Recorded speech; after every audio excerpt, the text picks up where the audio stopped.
시청자 여러분 안녕하십니까. 굿모닝 인포메이스 경제연풍 시작합니다. 트럼프 대통령이 그간 준비해온 글로벌 관세 정책이 4월 2일부터 상호 관세를 발표하면서 본격화될 것으로 보입니다. 트럼프 행정부는 무역 외에도 갖가지 이슈를 몰이하고 있는데요. 주요 내용은 뭐가 있는지 한번 살펴보겠습니다. 백영률 서강대학교 기술경영대학원 교수님 나오셨습니다. 어서 오십시오. 네, 안녕하세요. 트럼프 행정부 들어오면서 이슈 너무 많습니다. 네. 무역뿐만이 아니고 갖가지 이슈들을 몰고 다니고 있는데 오늘 한번 싹 한번 훑어보시면 좋겠는데요. 일단 무역 얘기 안 할 수가 없는데 최대 압박 전략 이게 영문으로 하면 맥시멈 프레셔입니다. 이게 굉장히 무시무시한 얘기인데 끝까지 밀어붙이겠다. 옛날에도 이제 쓰던 말인데 이걸 이제 무역 정책에도 적용한다.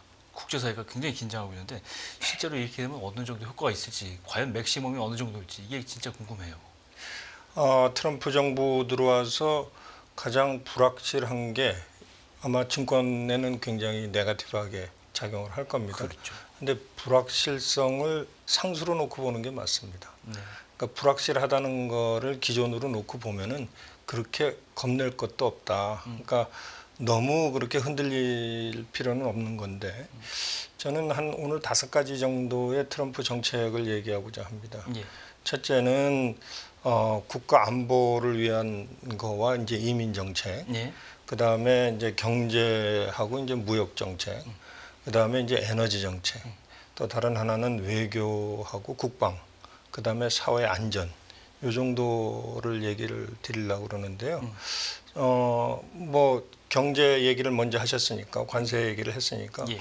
관세 경제에서는 두 가지를 생각할 수 있습니다. 감세와 관세입니다. 감세와 관세. 네, 그러네요. 그러니까, 네. 감세는 뭘 주로 하려고 그러냐면은 트럼프 대통령을 선거에서 이기게 해준 여러 유권자들을 상대로 해서 감세를 함으로써 그러니까 항상 미국 대통령이 선출될 때에는 경제가 얼마나 나아졌느냐를 가지고 보팅을 합니다. 그러니까 평가를 하는 거고, 그다음에 민주당 정권 때 더 살기가 좋았다, 아니면 공화당 정권 때 살기가 더 좋았다, 요거 갖고만 얘기하는 거거든요. 근데 그렇죠. 공화당 때 더 좋았다, 그러니까 트럼프 때 더 좋았다 때문에 트럼프가 다시 된 거라고 저는 생각을 합니다. 그래서 감세 정책은 국민으로부터 얼마만큼의 세금을 돌려줘서 아니면 덜 내게 해서 감세의 효과를 볼 수 있을 것인가에 대한 얘기고요.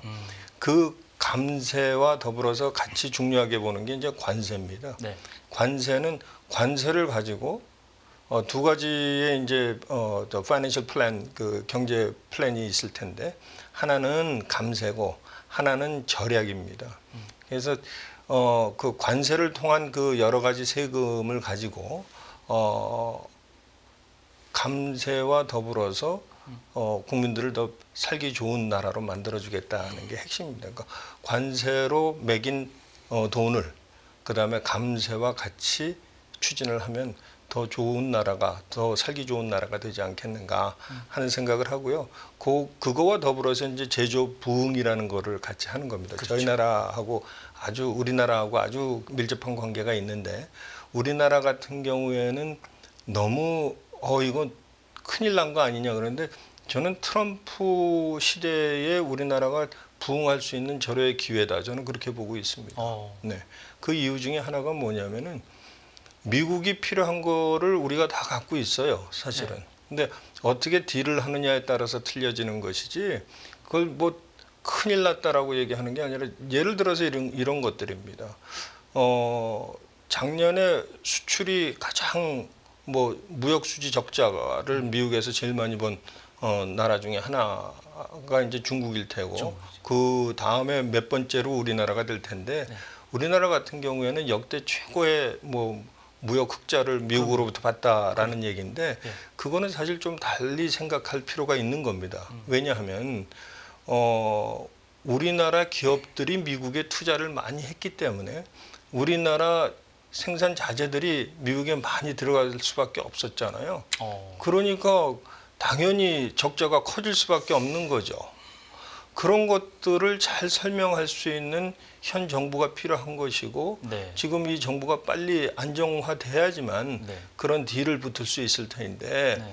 지금 정의선 저기 현대차 네, 회장 같은 경우에 굉장히 좋은 빠른 발걸음을 하는 대규모 투자도 투자 역시하고. 그렇죠. 예, 예. 그래서 그런 것들이 국가 전략으로 들어가야 되고 그렇죠. 뭐 현대그룹 회장이 가서 해야 되는 것이 아니라 사실 정부에서 뒷받침을 해주고 또 그룹사 회장들은 회장대로 또 뛰는 이런 모습을 같이 보여줘야 되는데 설명을 좀 덜 하는 것 같아요. 덜 하는 거. 왜냐하면은 그 무역수지 흑자라는 뜻은 사실은 작년이 제일 많을 테고 올해도 꽤 많을 겁니다. 왜냐하면 뭐 롯데케미칼이라든지 아니면 SK라든지 현대자동차라든지 현대자동차만 하더라도 31조 투자한다는 거 아니겠어요? 그렇죠. 현대제철도 또 들어가는 거고.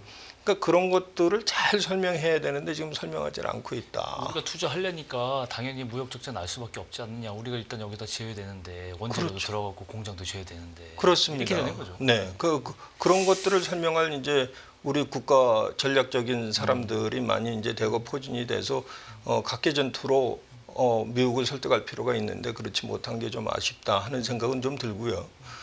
그 다음에 우리가 갖고 있는 레버리지를 충분히 활용하지 못한다. 예를 들어서 뭐 군함이라든지 아니 함대라든지 MRO라 같은 그렇죠. 것 선박 같은 수리 거 같은 선박 수리 같은 거 선박 수리 하나 해줬는데 깜짝 놀랐다는 거 아닙니까? 어떻게 이렇게 빠른 시간에 그렇죠. 이렇게 정확하게 잘 건조해줘서 납기를 아주 제일 잘 맞추는 국민이 우리나라 국민인데 납기를 너무 잘 맞춰줬다. 그거에 대해서는 너무 환호하고 있습니다. 그러니까 함대를 뭐 만들어주는 것뿐만 아니라 그 MRO 사업 같은 경우에도 상당히 그 경쟁력이 있고 또 원전 같은 경우에 지금 미국에서 뭐 센시티브한 뭐 여러 가지 이슈를 얘기를 하는데 그게 아마 작년 재작년에 있었던 체코 원전에서 일어난 에너지 쪽에서 우리나라를 민감 국가로 지정을 한 거거든요. 그렇죠. 네, 그러니까 에너지 쪽에서 왜 그런가를 가만히 놓고 보면은 사실은 체코의 원전 수주 때 미국과 같이 경쟁을 했었고 미국의 기술이 들어갔다 안 들어갔다 갖고 굉장히 티격태격한 게 이제 민감 쪽으로 이제 돌았다라고 저는 생각을 합니다. 그래서 그런 것들을 잘 설명을 해서 큰 원전은 같이 가는 거고 그 SMR 같은 경우에는 뭐 독자적인 기술로 우리 것들을 점차 바꿔나가는. 그러니까 그렇죠. SMR이 굉장히 중요한 건데 우리나라가 가장 경제적으로 잘 만들 수 있는 그런 국가이기 때문에 거기에 대한 준비를 해서 미국을 설득해 나가야 된다는 생각을 하고 있습니다. 이민 정책을 놓고 보게 되면은 트럼프 대통령이 취임하고 나서 뭐 멕시코 장벽을 세우고 또 그리고 뭐 대규모 이제 추방 정책이라든지 예. 그 다음에 난민이라든지 망명을 받아들이지 않는다는 것을 본인의 트레이드마크식으로 하기 때문에 그렇죠. 거기에 맞춰서 한국은 그렇게 큰 피해는 없다라고 생각합니다. 조금 연관성이 떨어지죠. 떨어지죠. 많이 떨어지는데 한국 뉴스미디어에서 침소봉대하는 건 아닌가. 한 명 걸렸다. 뭐 이거 우리도 조심해야 되는데 조심은 해야 되는데 네. 멕시코나 다른 데보다는 굉장히 좀 나은 편이다라는 생각을 하고 있습니다. 그 다음에 제가 볼 수 있는 것들이 에너지 정책인데 네. 에너지 정책 같은 경우에는 이제 규제 철폐를 기본으로 해서 파리 기후변화 협정에서 탈퇴를 하고 네. 그다음에 소비자의 선택을 확대한다는 건데 소비자의 선택을 확대한다는 것이 뭐냐면 뭐 전기차 같은 경우에 보조금을 줄이고 전기차를 사든지 안 사든지 소비자가 선택을 할 수 있는 권한이지 그거를 보조금을 줘서 국가가 끌고 가야 되는 거는 아니다라고 이제 보는 거죠. 그래서 제일 중요시하게 여겨야 될 것 중에 하나는 드릴 베이비 드릴 그러니까 계속 뭐 쉘 가스를 드릴해서 에너지 가격을 낮춰줌으로써 감소 효과나 국민들이 더 내야 되는 그 가솔린 가격을 낮춰주는 게 아마 트럼프 대통령의 이제 큰 정책 중에 하나일 겁니다. 예. 그러니까 우리나라 같은 경우에도 뭐 알래스카에 이제 가스전에 투자를 하겠느냐라고 물어보는데 저는 그것도 투자를 한다 안 한다 이 둘 중에 하나를 택해야 되는 것이 아니라 투자를 하면 언제 할 것인지 그렇죠. 그리고 어떤 방법으로 할 것인지가 더 중요한 것이지 투자를 한다 안 한다를 놓고 얘기해서는 안 된다는 생각을 합니다. 그 다음에 지금 생각해야 될 게 외교와 이제 국방 정책인데 예. 그 외교 국방 정책 중에서는 이제 가장 크게 보는 게 우크라이나 전쟁을 끝내는가. 그 다음에 이제 이스라엘 하마스 전쟁이 끝나야 되는 건데 그런 것들을 끝내겠다라고 이미 선약을 했죠. 예. 그런데 아직 못 끝나고 잘 끝내야 되는데 근데 아직 못 끝나고 있어요. 양자에게 협상을 이끌어내야 되는 숙제가 있잖아요. 지금. 그렇습니다. 그런데 아직도 못 끝내고 있습니다. 제가 생각할 때는 우크라이나와 러시아 전쟁은 휴전은 가능할 수 있어도 종전 가기에는 굉장히 힘들다.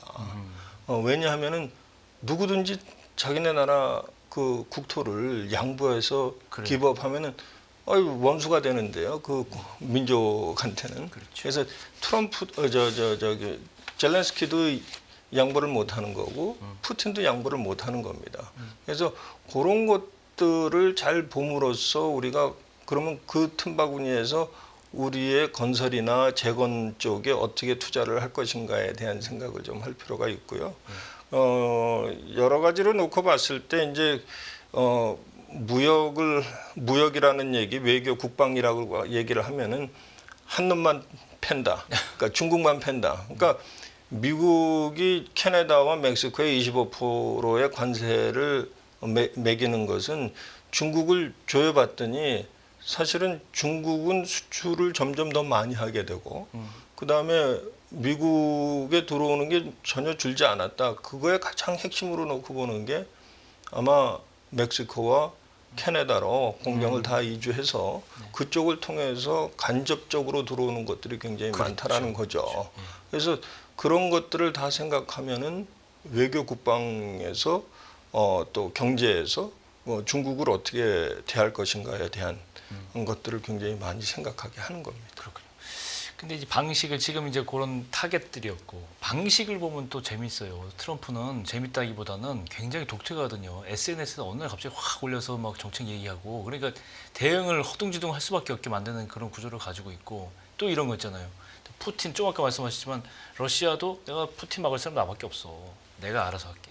뭐 이런 거잖아요. 네, 그렇습니다. 이런 방식이 과연 효율적으로 먹힐 수 있을지 외교적으로도.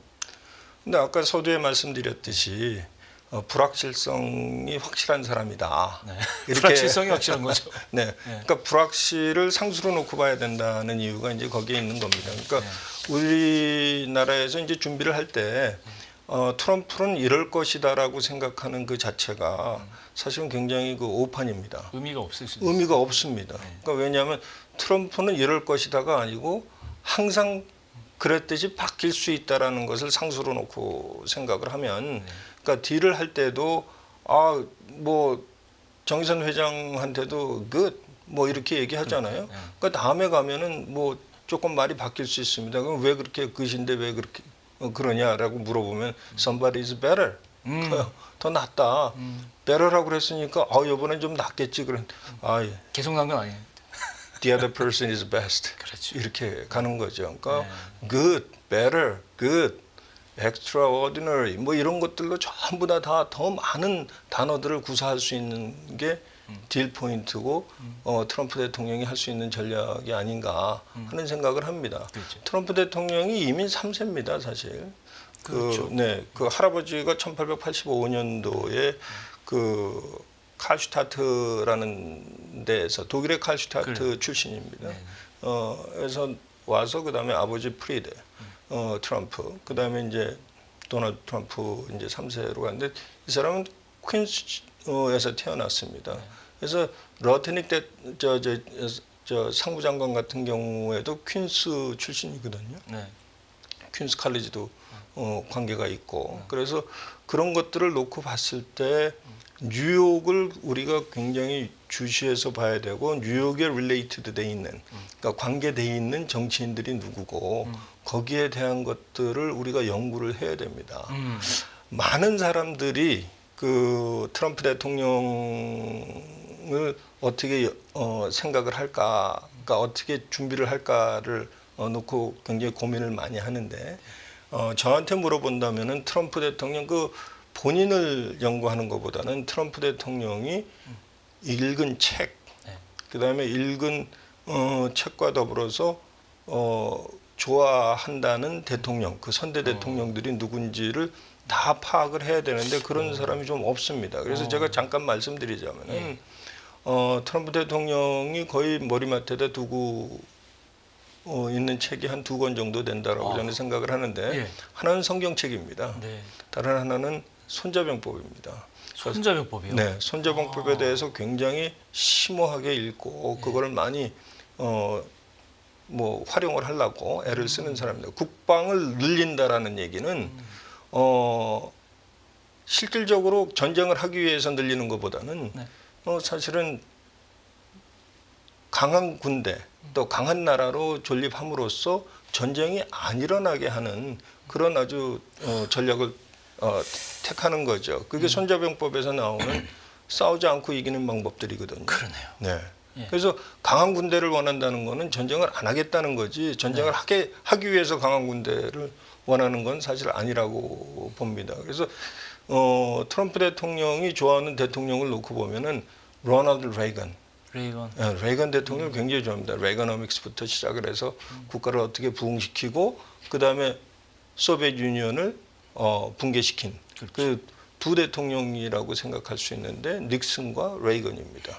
그러니까 닉슨과 레이건을 그 정책을 잘 볼 필요가 있고 그 이전에 지금 볼 수 있는 사람들이 25대 대통령과 26대 대통령입니다.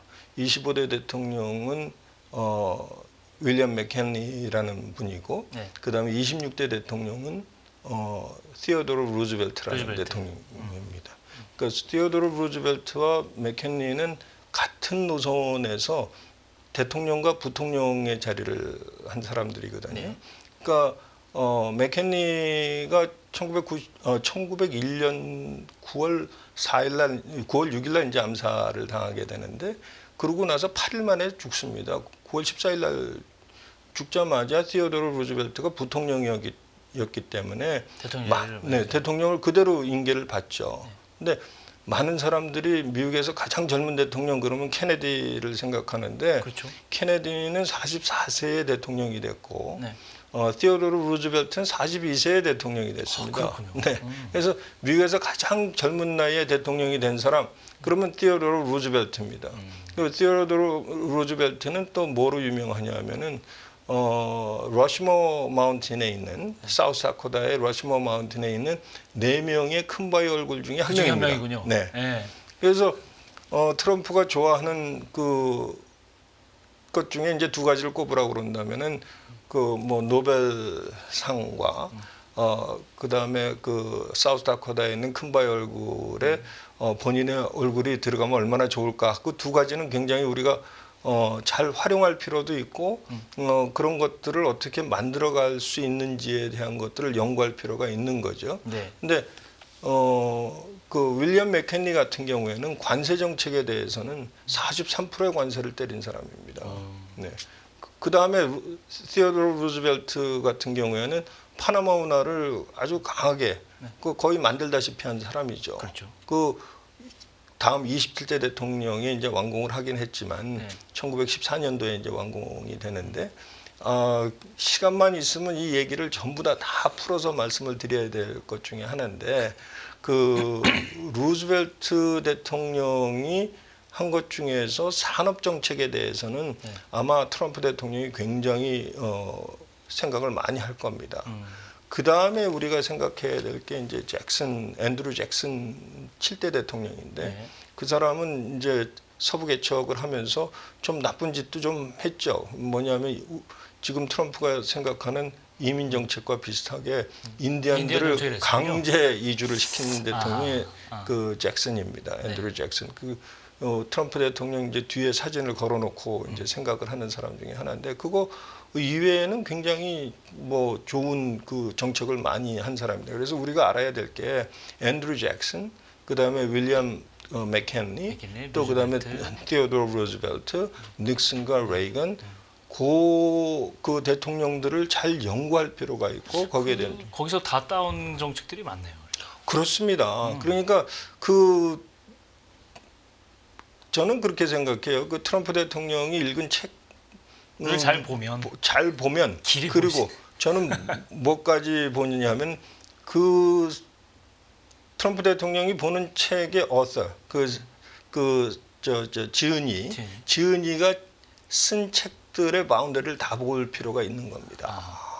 그래야지 트럼프를 정확하게 이해를 해서 우리의 전략과 우리의 공조가 어떻게 이루어질까에 대한 생각을 할 수 있는 거죠. 그렇죠. 아이러니하게도 손자병법을 만들어낸 나라는 중국인데 그렇죠. 중국과 지금 대립을 하고 있고 그들의 아이디어를 빌어서 대척을 한다. 재미있는 현상인데요. 근데 사실은 손자병법은 그들의 아이디어보다는 사실 세상을 보는 눈에 대한 물론 것들이 그렇죠. 더 많습니다. 예, 그렇지만 아이러니한 지리적 관계, 국가적 관계를 볼 수가 있는데 그렇습니다. 여러 가지 관계들은 많은데 지금 현재는 또 재밌는 인물이 일론 머스크 얘기 안 할 수가 없습니다. 과연 사람들이 궁금해하는 게 일론 머스크하고 과연 동맹을 해서 지금 뭐 정부 효율부 수장도 맡기고 하는데 역학적 관계 둘이 어떻게 될까 이게 궁금하거든요. 제가 한번 말씀을 드린 적이 있는데 트럼프는 현재라고 그러면은 앨런 머스크는 미래입니다. 미국의 미래를 갖고 있는 사람이고 제가 제일 마지막에 지금 얘기할 것 중에 이제 사회 안전에 관한 얘기인데요. 사회 안전에 근데 행정개혁 이쪽으로 넘어가게 되면은 더치를 얘기 안 할래 안 할 수가 없습니다. 그러니까 정부 효율부. 네, 정부 효율부가 올해 뭐 한 1조 정도를 세이브한다는 거 아니에요? 그렇죠. 비용 자르고 다 네. 뭐 삭감하고 240만 정도의 그 중앙정부 공무원을 지금 10만 명 이상 자르지 않았습니까? 그렇죠. 그다음에 그 저기 1조 미국의 적자가 한 2조 정도 됩니다. 2조. 재정이. 네. 근데 1조를 다치해서 세이브를 해준다 그러면은 트럼프 생각으로는 굉장히 땡큐죠. 그렇죠. 그러니까 다치라는데 그러니까 아마 다음 시간에 제가 얘기를 하려고 생각하는데 앨런 머스크와 그 다치의 관계, 그다음에 트럼프의 관계. 근데 오늘 얘기할 사람들은 트럼프와 관계 있는 세 사람을 제가 얘기하고 싶습니다. 어떤 분들이? 네, 첫째는 마르코 루비오라고 국무장관입니다. 네. 마르코 루비오는 제일 뭐 어린 사람 중에 하나입니다. 71년생이니까 뭐 한 53세 정도 되신 분인데 플로리다 상원 의원이고 또 큐바 이민자의 자손입니다. 그러니까 뭐 유니버시티 오브 플로리다 다닐 때 풋볼 선수를 하려고 생각을 했던 친구이기도 한데 굉장히 강경파입니다. 그리고 트럼프 대통령과 한번 그 경쟁자로 대통령 후보로 한번 붙은 적이 있습니다. 그래서 마르코 루비오의 생각을 잘 읽을 필요가 있고 그 주변에 대해서 우리가 연구를 많이 해야 되는데 마르코 루비오 같은 경우에는 이민 정책을 강하게 드라이브하기도 하지만 또 이민에 대해서 너무나도 잘 아는 국무장관이기도 합니다. 그 다음에 우리가 생각해야 되는 게 스콧 베센트라는 사람인데, 재무장관이요. 네, 그 재무장관인데 그분은 뭐 한 62세 정도 됩니다.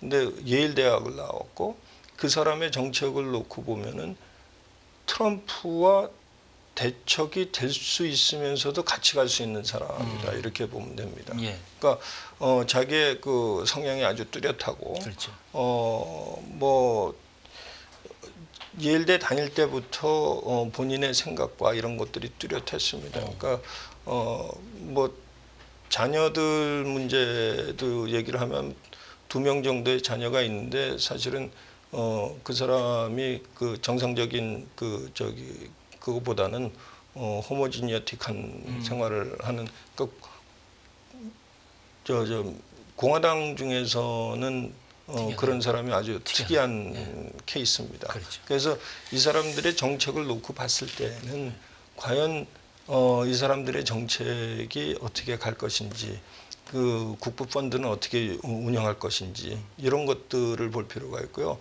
다른 한 사람 우리가 예의주시해야 될 사람이 하워드 러트닉이라는 사람입니다. 상무장관 아닙니까? 상부장관. 예. 그분은 아주 충성파입니다. 뭐 한 63세 정도 됐고요. 그 사람은 퀸스 출신입니다. 아까 잠깐 말씀드렸듯이 러트닉 같은 장관이 출신이에요? 네. 그 퀸스 칼리지하고도 관계가 있고 그다음에 그 러트닉 장관 같은 경우에는 저 코인들 이런 것들에 대한 강한 서포터기도 합니다.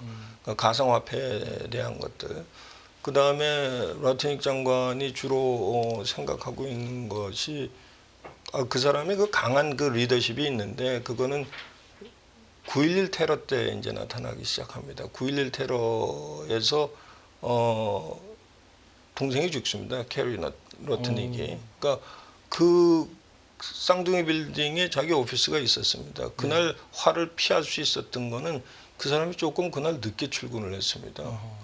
그 960명의 자기 직원 중에서 658명이 죽습니다. 그러니까 300명 빼놓고 302명 빼놓고는 다 죽는데 그때 아주 강한 리더십을 발휘해서 그 회사를 다시 세웁니다. 그리고 지금 억만장자죠. 그러니까 트럼프 그 캐비넷에 들어가기 전까지는 어마어마한 돈을 번 사람 중에 하나입니다. 근데 그런 사람들, 그러니까 아까 말씀드렸던 스캇 베센트도 사실 돈이 굉장히 많은 사람입니다.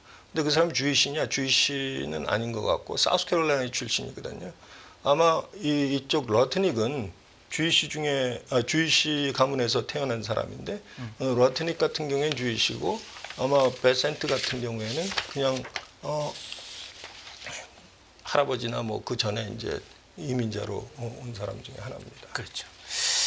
자, 이 2부를 또 계속 해야 될 것 같아요. 오늘은 여기까지 시간인데 말씀하신 대로 다음 주에는 이제 일론 머스크와 관계라든가 그 뒤에 이어진 얘기를 좀 계속 해주시면 오늘 너무 유익했습니다. 아유, 감사합니다. 트럼프 행정부의 어떤 대응을 할 것인지는 이런 것들을 알아야 우리가 네. 대응을 할 수 있다. 그렇습니다. 이런 걸로 마무리 좀 하겠습니다. 오늘 배경률 서강대학교 교수님 모시고 트럼프 행정부의 주요 이슈들 한번 들어봤습니다. 오늘 말씀 고맙습니다. 감사합니다.